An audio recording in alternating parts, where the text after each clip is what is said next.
આણંદ જિલ્લામાં પ્રાથમિક માધ્યમિક શાળાઓમાં 15 વર્ષથી વ્યાયામ શિક્ષકોની ભરતી જ થઈ નથી.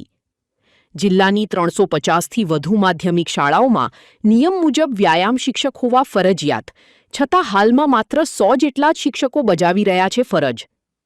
પ્રાથમિક શિક્ષણમાં 1500થી વધુ શાળાઓ સામે માત્ર 450 વ્યાયામ શિક્ષકો કાર્યરત હોવાથી વિદ્યાર્થીઓના શારીરિક વિકાસ અને રમતગમત પ્રવૃત્તિઓ પર માઠી અસર.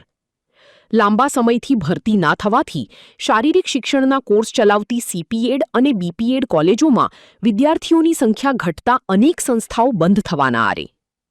નવી શિક્ષણ નીતિમાં શારીરિક શિક્ષણના ફરજિયાત પીરિયડની ભલામણ છતાં શિક્ષકોની ઘટને કારણે શાળાઓમાં તેનું પાલન કરવું મુશ્કેલ બન્યું.